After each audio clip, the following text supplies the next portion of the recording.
Explorer Academy, Book 1, The Nebula Secret by Trudi Trueit. First chapter Friday read aloud video with Word Nerd. Hi, my name is Amanda Zieba. Welcome to my channel, Learning with the Word Nerd, and another First Chapter Friday video. This week I'm going to be reading to you guys from Explorer Academy Book 1 called The Nebula Secret. As I record this video for you guys today, I'm looking out my window and I can see that it is raining and it is the perfect day to cozy up with a book and a blanket and just like pass the time. But really, I want to share this book with you because I think it's perfect for summer. It is full of adventure, exploring, learning new things, going cool places.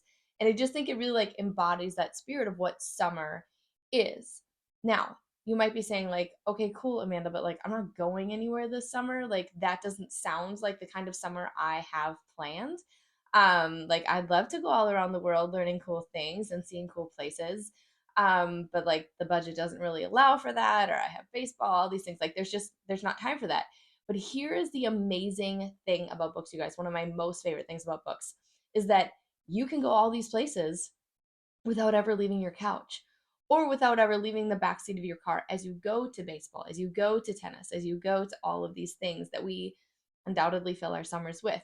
And I love the places that this book took me. Um, Other cool things about it, it's the first in a series of 7. So if you like series and you're looking for a new one to explore this summer, it's great. It's got both male and female characters, so I think it's really a book for anybody. Um, and it's created by National Geographic. You can see there on the spine. And it is one of those books that just like it feels substantial. Like it's a solid book. The page quality is like really thick and it's got all of these amazing illustrations right in on the pages. I'm going to actually, as I read to you, I'm going to show you some of them. Um and then each chapter starts with like these really cool images that show you where the story is taking place currently. It usually has a map. It sometimes has some fun facts along the side. Um, and so like it's just like this book is an experience, right? It's not just a story. So I'm gonna read you the back so you can kind of understand why I'm so excited about it. And then I will read you chapter 1. And again, as I'm reading, I'll show you some of those images on the screen. Because I'm going to be showing you some of those images, there's not going to be a mystery quote in there because I don't want there to be too much going on and like make it hard to follow along and pay attention. Um, so here we go. This says, adventure, danger, and a thrilling global mission await 12-year-old Cruz Coronado as he leaves behind his home in Hawaii to attend the prestigious Explorer Academy, where he and 23 other kids from around the globe will train to become the next generation of great explorers. But for Cruz, there's more at stake. No sooner has he arrived at the academy than he discovers that his family has a mysterious past with the organization that could jeopardize his future.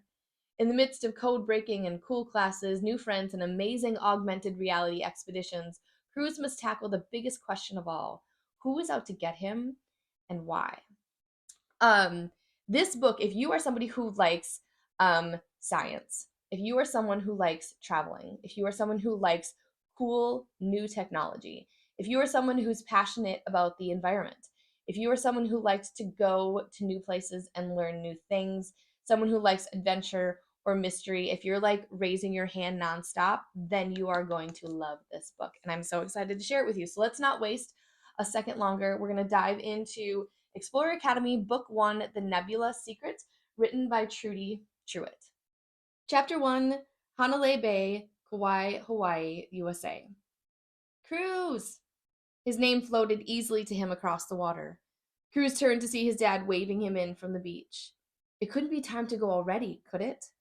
Knee-deep in the warm surf, Cruz raised an arm. He spread his fingers to beg for 5 more minutes. Please, he whispered into the evening breeze. In about 3 hours, he would be leaving for Explorer Academy. It was a long way from Kauai to Washington, D.C., 4,882 miles to be exact, and Cruz was scared.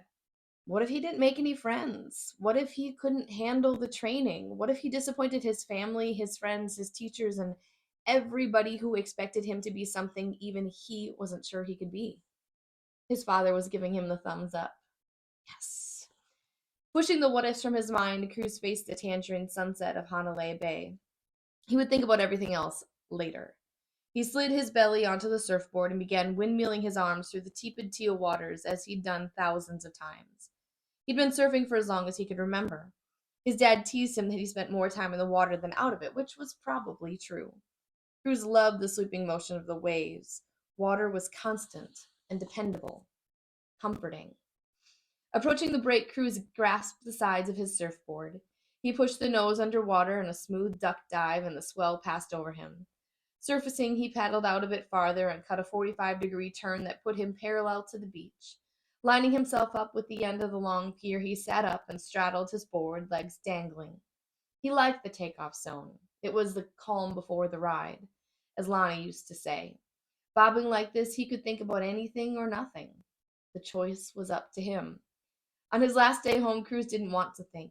He wanted to feel. He wanted to feel every sensation and remember. To his left, beyond the crescent-shaped inlet, rose the emerald peaks of the mountains on the northern shore.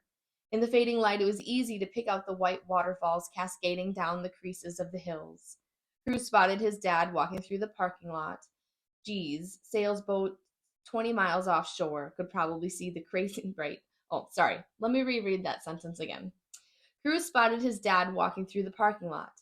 Geez, sailboats 20 feet away offshore could probably see that crazy bright and yellow-blue zigzag shirt. His father would be heading back up to the Goofy Foot, their surf shop, to close for the night. Cruz glanced right into the deep orange sunset. It was as if the glowing orb had rolled out a carpet of light across the ocean for him, just to say goodbye. He was sure gonna miss this place. You don't have to go, you know, Lonnie had said last spring when he'd told her he'd been accepted into the academy. Her words stung. Not that he blamed her. They had both applied to the school, yet only Cruz had been accepted. It had come as a shock. He had thought Lonnie would surely have been chosen over him. She was so much smarter and more creative. But then the certified letter had arrived. For him. It was impressive with its fancy parchment paper and shiny gold seal. Dear Cruz Coronado, congratulations.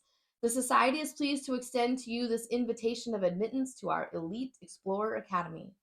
Upon acceptance, you'll be inducted into the next class of young explorers and given the rare privilege of learning firsthand from a faculty of the world's most renowned scientists, explorers, conservationists, photographers, and journalists as you travel to historic and majestic locations around the globe. We select only those candidates of the highest caliber for this prestigious honor. We ardently wait your response. Cordially, Regina M. Hightower, Ph.D., Explorer Academy President. Cruz's aunt, Marisol, who taught anthropology at the academy, said they only accepted 25 or so students per class from around the world. It was quite an achievement to be admitted. Still, Cruz wondered, had he earned it? His aunt had likely pulled a few strings to get him in, or it could have been offered out of guilt. Cruz's mom also once worked at the society. She had been a neuroscientist with the Synopsis, a scientific arm. 7 years ago, there was a bad accident in her lab. It had taken her life. Another synthesis scientist, Dr. Alistair Fallowfield, had also died in the tragedy. That's all anyone would tell Cruz and his family. That, and that his mother had been in the wrong place at the wrong time. Cruz hated that saying. Isn't everyone who accidentally dies in the wrong place at the wrong time? I thought the plan was for us to go to the academy together, Lonnie had said to Cruz. Yeah, but Aunt Marisol thinks, of course your aunt wants you to go now. She's going to be there. What do you think? Cruz knew Lonnie had wanted him to say he would ask the school to let him wait a year. That would give Lonnie another chance to apply. He wasn't sure that was a good idea. Cruz was afraid that if he didn't go this year, that they'd never invite him again. There was something else, too. A feeling. No, it was more than a feeling, and he couldn't really explain it. He only knew he had to obey. I think, he held his breath. I think I want to go now. Lonnie had thrown her hands up. That's it then. Fine. Go. Don't be mad. We'll still be able to see each other whenever we want, even when I go on board Orion. She raised a suspicious eyebrow. Like, right. You're really gonna call me from the explorer ship halfway around the world? Why not? I have Mel. They're letting you take your Mav? Mel was Cruz's honeybee drone, a micro-air vehicle no bigger than his thumb. It was a gift from his dad last year after Cruz had sprained his knee so that he would still be able to see the surf even if he couldn't feel it. Turned out he'd only missed a few days of surfing. Uh-huh, Cruz had given her a smirk. See, it won't be so bad. I can give you the scoop on what it's like so that when you get in next year, you'll be all set. All we have to do is pretend you're in your room and I'm in mine. Instead of half a world away, she said wistfully, yet she'd been twisting her hair, a sign of surrender. Come on, Lonnie, he pleaded. I need your support. Okay, but you'd better stay in touch, or so help me, I will track you down all the way to the North Pole if I have to. She wasn't kidding. If Cruz had learned anything, it was that when Lonnie Kaloa said she would do something, she meant it. Absolutely, he said. Easy as Dad's guava pie. She folded her arms. You know I hate pie. Girls. There! Cruz spotted his wave. Dropping his chest, he flattened himself against the board. As the swell rolled in behind him, Cruz turned for shore and paddled hard. His strokes were strong and deliberate. Timing was key. Pop up too early and he'd miss the crest, go too late and he'd wipe out. Cruz could feel the surge growing behind him. Almost time, just a few more seconds. When he felt the tail of his board begin to lift, Cruz arched his back, pushed off with his hands, and planted his feet under him. Right foot in front, left foot in back, the goofy foot position. Most right-handed people surf with their left foot in front, but not Cruz. Slowly, he lifted himself into a crouch. The moment the wave broke under him, he let go of the board and rose, arms out for balance. Cruz felt the familiar glide of success. He'd hit the crest perfectly. Woohoo! He yelled, angling the board inward. Mist sprayed his face as he made a sweeping S pattern through the curl of water. Cruz shifted his weight, skimming left and then right and then left again to ride the swirl as fast and as far as he could. Surfing made him feel powerful, free, invincible. If only the feeling lasted longer than a TV commercial. Cruz rode the wave inland until it dissipated into foam. Reaching for the Velcro strap on his ankle that tethered him to his board, his hand hesitated. It hadn't been 5 minutes already, had it? Maybe just one more run. Charging back into the foam, Cruz tossed his board into the water, hopped on, and paddled out past the break. As before, he scooted upright to straddle his board. Cruz was lifting his left foot to double-check the ankle strap of the leash when he felt a strong tug on his right heel. It wasn't a swish, like the fin of a turtle or a fish passing. It was a good pull, and that could only mean one thing. Shark. Cruz tried to slide into the left of his board away from the shark, but it had a firm hold on his ankle. He was being dragged down, away from the surface. Don't panic, he told himself. Kick, kick. Cruz clung to his surfboard, the only thing that would keep him afloat, and kicked with all his might. If he could just turn around, he could see the board. He could use the board to bop the shark on the nose and break loose. As he struggled, a million thoughts raced through his head. Stupid sharks. Stupid. Sharks feed at dusk. You should have gone in when Dad called. You're not supposed to drown. Stupid. He was swallowing water. He couldn't breathe. No. The words pounded in rhythm to his heart. He would not die this way. With his lungs burning and his energy waning, Cruz twisted his body in one last effort to strike a blow. He lashed out, and his fist hit something smooth and hard. Bubbles swarmed around him. This was no shark. He saw a yellow snake. No, a tube? No, it was a person. His thrashing had knocked the air hose loose from the diver's tank. Cruz felt a sharp pain in his ankle, and then suddenly, he was free. Through the bubbles, he caught sight of a pair of fanning fins. The diver was moving away. Cruz stroked for the surface, his chest on the verge of exploding. He pushed his arms up through the water, up and out, up and out. He kept his feet moving, kicking, until finally he breached the surface. Cruz gulped as much air in his lungs as he could handle.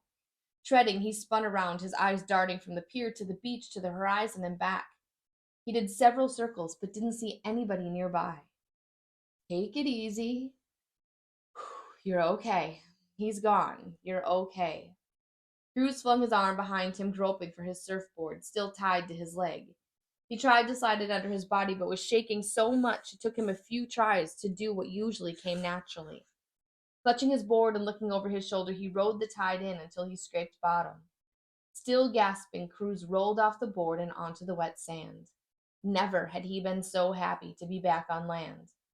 He lay on his back for several minutes, feeling himself breathe. His hands tingled, his throat was raw, his right ankle was throbbing. But he was alive. As Cruz stared at up at the deep violet sky, at the first winking stars of night, one word kept scrolling through his brain. Why? If you want to find out what happens next to Cruz and this mysterious attacker and the Explorer Academy and everything that happens in this amazing adventure story, totally pick up a copy. I got mine on Amazon. I'll put that link down there, but you could check with your school library. Maybe let your school librarian know about this series before you leave for summer, and they can order it and have the whole thing ready for you to go when you come back in the fall. Your public library is always a great spot to check. Or an indie bookstore. I'm gonna link my favorite indie bookstore, Birdie's Bookstore, down there for you guys as well. Happy summer, happy reading. I'm gonna link one other like summer reading video down there for you guys as well. I'm gonna miss you and seeing you every week, but I don't have to. I don't have to miss you. You don't have to miss me and these books because I'll keep doing it all summer long. I hope you will come back for another First Chapter Friday video. I'll see you again next time. Happy reading. To continue reading Explorer Academy, The Nebula Secret Book 1 by Trudi Trueit, pick up a copy from your school library, purchase one from your favorite local indie bookstore, or grab it via the Amazon link down in the description box. Then be sure to check out the rest of the First Chapter Friday playlist. I have hundreds of books there waiting for you to check out. Thanks so much for visiting my channel, Learning with the Word Nerd. I hope you come back again for more First Chapter Fridays, brain breaks, direct teaching instruction videos, and more. I'll see you again next time. Happy reading.